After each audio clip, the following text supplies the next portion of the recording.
Hello, कैसे हो आप सब। तो आज है स्ट्रक्चर ऑफ एटम का लेक्चर नंबर 8। लेक्चर नंबर 8 होगा ना।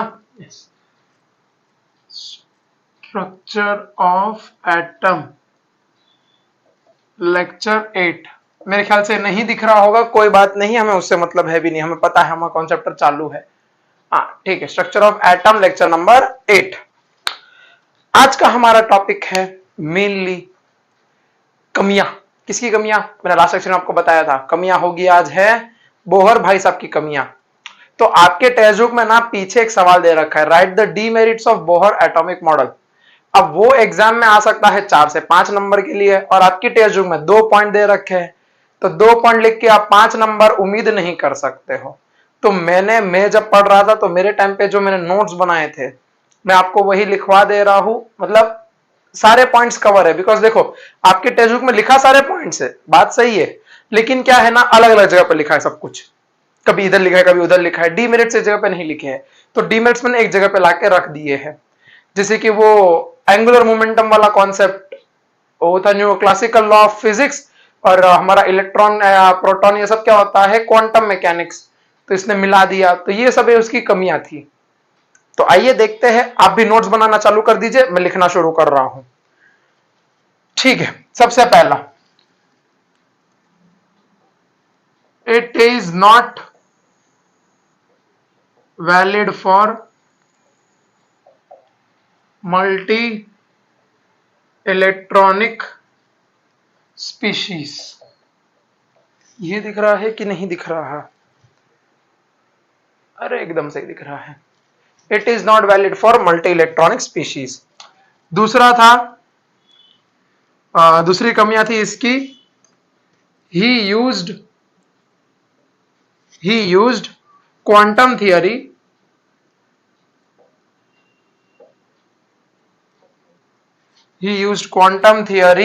and classical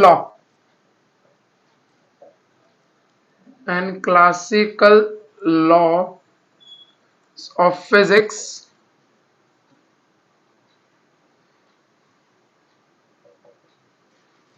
he used quantum theory and classical law of physics simultaneously, एक साथ यूज किया था उसने, simultaneously without any correlation,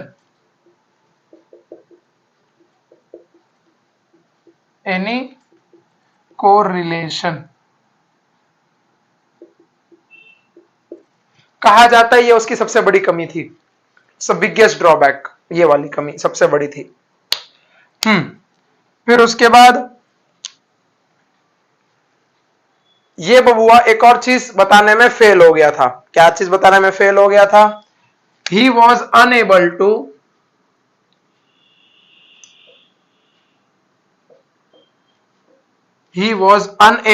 explain the concept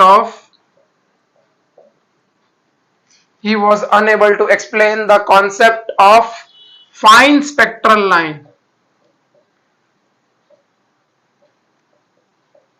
fine spectral line, अब ये क्या नई चीज है फाइन स्पेक्ट्रल लाइन?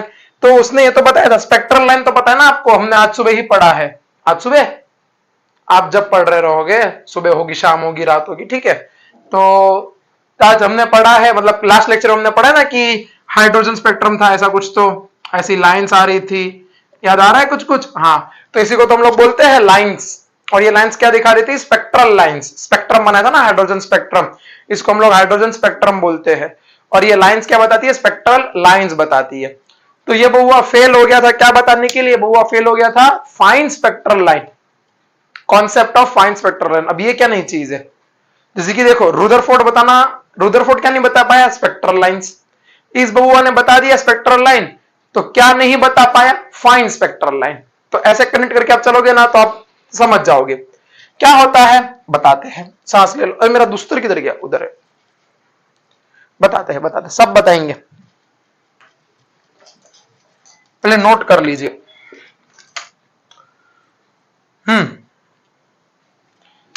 चलो, एवरी स्पेक्ट्रल लाइंस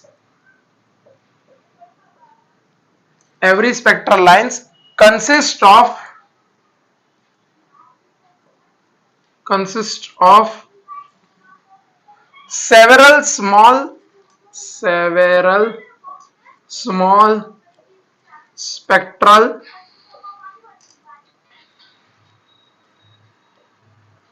जिनको ये सब पता है, आप एक काम कर सकते हो, मैं एंड में 2-4 मिनट के लिए साइड हट जाऊंगा, आप एक साथ पूरा कॉपी कर सकते हो, ठीक है? तो आप फॉरवर्ड करके देख सकते हो। चलो, several small spectral lines and those spectral lines and those spectral lines are called as fine spectral lines, are called as fine spectral lines। इतनी चीजें। चलो और आगे बात करते हैं।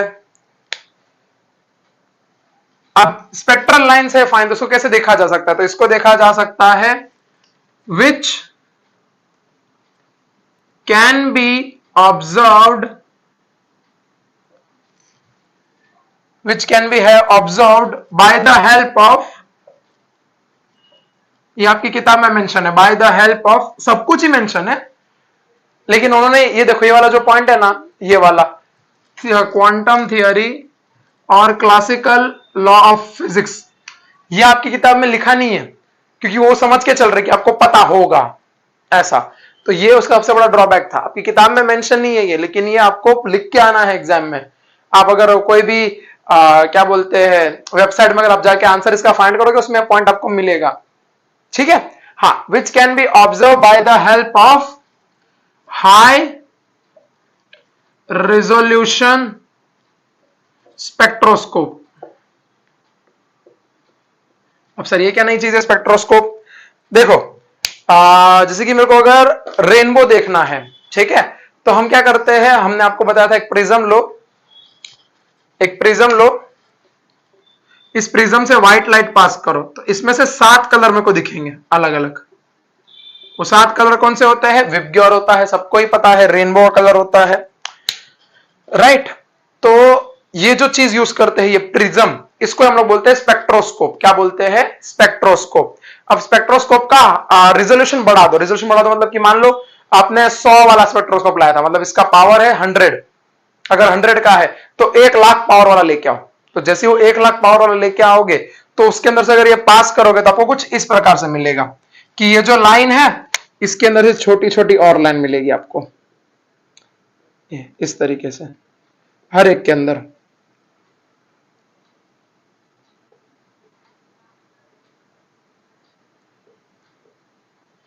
ऐसे ये छोटी छोटी लाइंस और मिलेगी। तो ये जो छोटी छोटी लाइंस है, इसी को हम लोग बोलते हैं, किधर गया? हाँ, ये रहा, फाइन स्पेक्ट्रल लाइंस। इसी को क्या बोलते हैं हम लोग? Fine spectral lines. तो सर इसको देखने के लिए प्रिज्म कौन सा लाना है और मेथड क्या होगा? तो प्रिज्म लाना है हाई रेजोल्यूशन ऑफ स्पेक्ट्रोस्कोप, और मेथड इसके 2 होते हैं कि कैसे देखा जाए इसको, आइए बताते हैं। तो 2 मेथड से हम इसको देख सकते हैं। सबसे पहला होता है कौन सा कलर लिया जाए? लाल ले लेते हैं, चलो। सबसे पहला होता है जीमैन इफेक्ट। दिस मॉडल, हम मतलब ये इफेक्ट ऐसे लिख लेते हैं, दिस मॉडल। कौन सा मॉडल भैया? इसका बोहर का एटॉमिक मॉडल। हेडिंग नहीं डाला क्या? डाल लेते हैं, D merits of Bohr's atomic model. नाम तो पता ही है आपको सबको, demerits of Bohr atomic model, ठीक है। This model was unable to explain। क्या अनएबल कर रहा था एक्सप्लेन, मतलब क्या नहीं कर पाया? सबसे पहला आपकी किताब में मेंशन है, तो ये इंपॉर्टेंट बन जाता है, जीमैन इफेक्ट। सर ये क्या आ गया नया? जीमैन इफेक्ट बताएंगे ना, अभी लिखने तो दो मेरे को। तो जीमैन इफेक्ट होता है कि splitting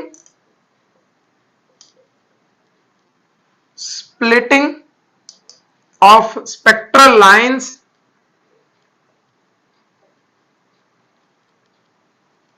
in presence of splitting of spectral lines in presence of magnetic field.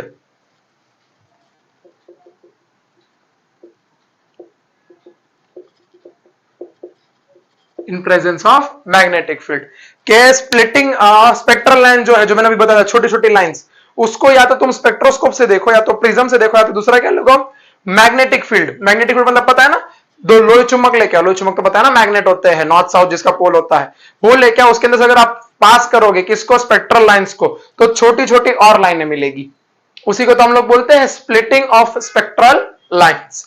बस ये चीज है। दूसरा क्या होता है इफेक्ट, दूसरा इफेक्ट होता है स्टार्क इफेक्ट। अरे सर टोनी स्टार्क आ गया, नहीं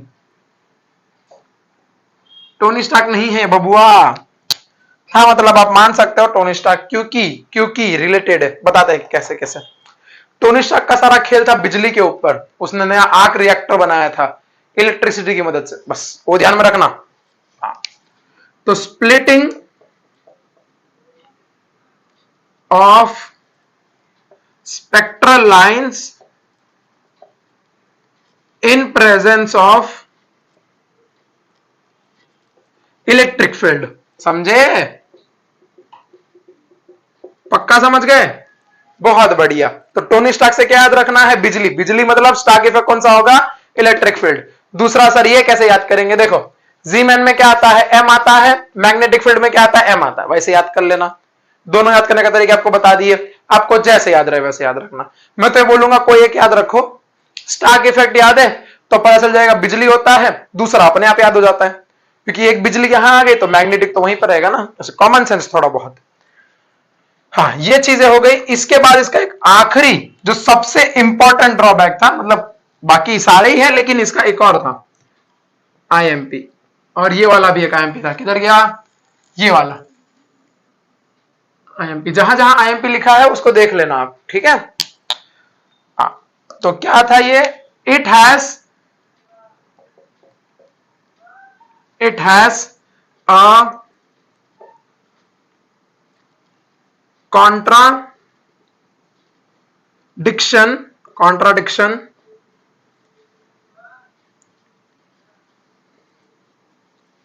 contradiction with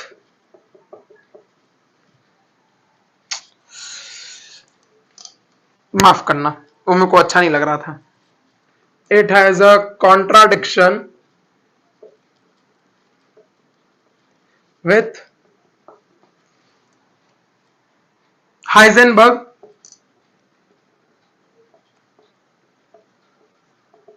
uncertainty principle. It has a contradiction with Heisenberg uncertainty principle. अब ये क्या नया आदमी आ गया, ये आदमी का नाम था, ये पूरा नाम नहीं था, ये नाम था हाइजेनबर्ग। इसने दो बातें बताई थी, इसने बताया था पोजीशन को लेके और इसने बताया था मोमेंटम को लेके।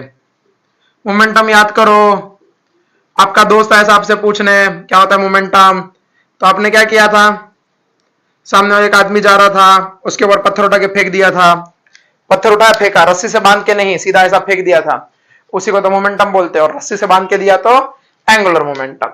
ठीक है, इतनी चीजें हैं तुम्हारे किसके बारे में, बोहर के बारे में। और आज का हमारा लेक्चर बस इसी को सम्मानित में है, मतलब इतनी चीजें बस यही बताएगा वो। सबसे पहले डी मिनट में आता है, it is not valid for multi electronic species. क्या मतलब हुआ, यहां पे हम समझते चलेंगे, ठीक है, हमारी जो जगह यहाँ पे खाली है ना वहां पे समझते चलेंगे।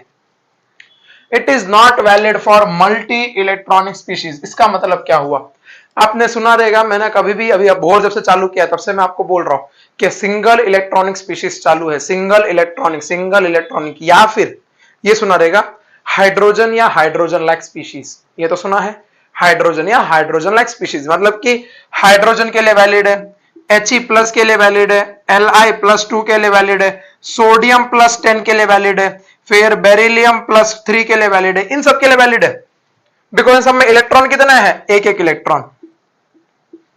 लेकिन बबुआ ये फेल हो जाता है मॉडल कहां पे, जब आ जाता है हीलियम, आ जाता है लिथियम, आ जाता है बेरिलियम, आ जाता है बोरॉन, आ जाता है, मतलब 2 इलेक्ट्रॉन, 3 इलेक्ट्रॉन, 4 इलेक्ट्रॉन, 5 इलेक्ट्रॉन, इसमें ये फेल हो जाता है।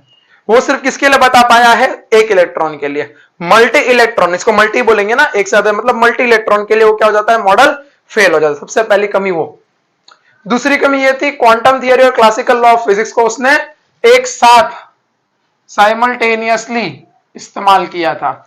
इसका मतलब क्या हुआ? साइमल्टेनियसली इस्तेमाल करने का मतलब कि उसने दोनों चीजें एक साथ बता दी थी। कि जैसे मैं आपको बताया था कि इलेक्ट्रॉन को तो बाहर, रुदरफोर्ड की कमी क्या थी? वो ये नहीं बता पाया था कि इलेक्ट्रॉन अंदर गिर क्यों नहीं जाता, ऐसा। तो इसको कौन सा साबित किया था? बोहर ने बोला था। बोहर ने क्या बोला था? कि बाहर की तरफ उसको भागना है सेंट्रीफ्यूगल फोर्स, लेकिन अंदर की तरफ कौन खींच के रख रहा है उसको?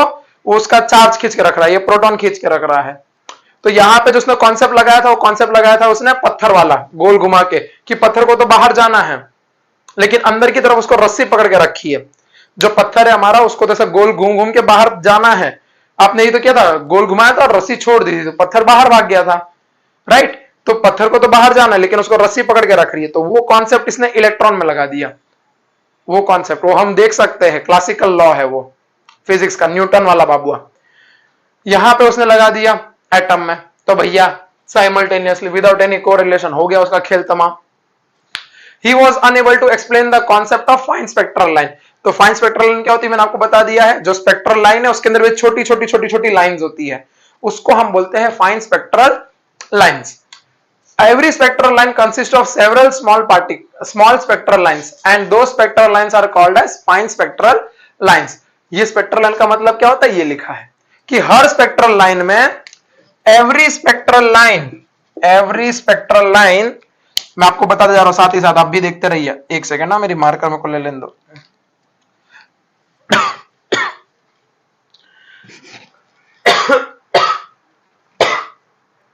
Sorry for that. क्या बोला उसने? कि every spectral line consist of several small spectral lines.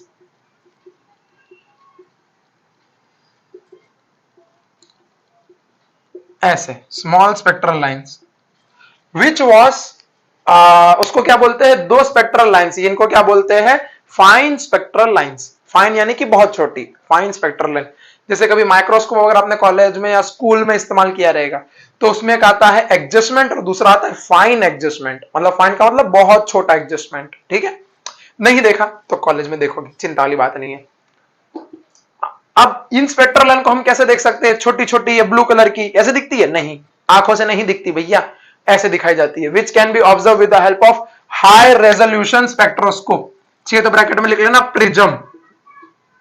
क्या लिख लेना? Prism, high resolution prism. तो स्पेक्ट्रोस्कोप वो मशीन होती है जिससे हम कोई चीज देख सकते हैं बड़ा करके, स्पेक्ट्रोस्कोप, उसको प्रिज्म बोलते हैं इस केस में। फिर this model was unable to explain Zeeman effect. तो क्या एक्सप्लेन नहीं कर पाता? ज़ीमैन इफेक्ट मतलब कि ये स्पेक्ट्रल लाइन का फैलना, ऐसा मैग्नेटिक फील्ड के प्रेजेंस में, स्पेक्ट्रल लाइन का फैलना इस प्रकार से मैग्नेटिक फील्ड की प्रेजेंस में, और दूसरा स्पेक्ट्रल लाइन का फैलना इलेक्ट्रिक फील्ड की प्रेजेंस में। वही तो लिखा है, splitting of spectral line. Splitting मतलब फैल जाना, अलग अलग हो जाना, और splitting of spectral line in presence of electric and magnetic field. ये वाला it has a contradiction with Heisenberg uncertainty principle. It has a contradiction with Heisenberg uncertainty principle. तो इसका क्या था हाइजेनबर्ग का? अभी खाली जानने के लिए जान लो कि हाइजेनबर्ग ने बोला था कि अगर छोटा पार्टिकल, बहुत छोटा, ठीक है, बहुत छोटा मतलब जैसे कि इलेक्ट्रॉन की अगर हम बात करें, इलेक्ट्रॉन बहुत छोटा होता है, तो उतने छोटे पार्टिकल की अगर तुम्हें पोजीशन और उसकी रफ्तार या मोमेंटम फाइंड करना है तो दोनों एक साथ नहीं कर सकते। क्योंकि अगर तुमने पोजीशन पता कर लिया तो तुम मोमेंटम में कहीं ना कहीं गलती करोगे, और अगर मोमेंटम पता कर लिया मतलब वही वेलोसिटी पता कर लिया तो उसकी पोजीशन में गलती करोगे। सर ये क्या बोल रहे हो? पूरा एक लेक्चर है, इसको सम्मानित में, टेंशन मत लो, आप पहले अभी के लिए खाली सुनते रहो, ठीक है। तो ये था। तो सर क्या ये हम लोग पे वैलिड है? नहीं, हम लोग पे वैलिड नहीं है। क्यों? क्योंकि हम लोग मैक्रोस्कोपिक मॉडल है। मैक्रो मतलब समझ में आता है? ये वर्ड यूज करते हैं, मैक्रोस्कोपिक, और दूसरा आता है माइक्रोस्कोपिक। मैक्रो का मतलब होता है बड़े, जैसे कि हम, तुम, ये लोग, फोन, ये सब क्या है? बड़े मॉडल है। कि अगर मैं यहां पे खड़ा हूं तो आप पता कर सकते हो कि मेरी स्पीड यहां पे क्या है? कुछ नहीं, 0। मैं यहां पे खड़ा हूं तो आप पता कर सकते हो यहां पे स्पीड कितनी, अभी वहां से चल के आया तो पता चल सकता है ना। लेकिन जो माइक्रो होते हैं, माइक्रो का मतलब क्या होता है, बहुत छोटे पार्टिकल जो हमें आंखों से दिखते भी नहीं, इलेक्ट्रॉन प्रोटॉन ये सब की बातें। तो उसका तुम अगर पोजीशन पता करने जाओगे तो मोमेंटम में कहीं गलती कर लोगे, और अगर तुम उसका मोमेंटम पता करोगे तो उसके पोजीशन में गलती कर लोगे। ये बोला था किसने, हाइजेनबर्ग ने। किसने बोला था, हाइजेनबर्ग ने। और एक और बात आती है जो मैंने इसमें नहीं लिखवाई क्योंकि आपके टेस्टों को मेंशन नहीं, लेकिन हाँ आपको ध्यान रखनी है। आपको अगर याद हो तो mvr is equal to NH upon 2 pi, मैंने बताया है लेकिन आप फिर भी सुन लो।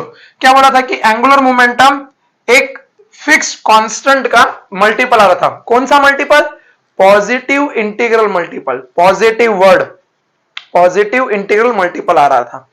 ये जो n की वैल्यू क्या होती है, n की वैल्यू आती है 1 2 3 4, और n कैसा है, पॉजिटिव, और इंटीजर होना चाहिए। ठीक है, तो ये बबुआ ने ये सीधा एक्सपेरिमेंट से दिया था, इसके पास कोई लिखित में नहीं था, मैथमेटिकल प्रूफ नहीं था। तो इसका मैथमेटिकल प्रूफ आगे चल के तुम्हें देगा डी ब्रोगाय, डी ब्रोगाय, ठीक है। उसको शांत रहो, क्या बोलते हैं, एल और आई साइलेंट होता है, तो डी ब्रोगाय ने दिया था इसका प्रूफ। कैसे दिया था, क्या दिया था, आराम से, कोई चिंता वाली बात नहीं, हम धीरे धीरे देखेंगे, कवर करेंगे, हो पाया तो, वरना मतलब तो आपकी टेस्ट में देख लेंगे, मैं तो बता ही दूंगा कि कैसे होता है, बाकी आप समझ के चलना।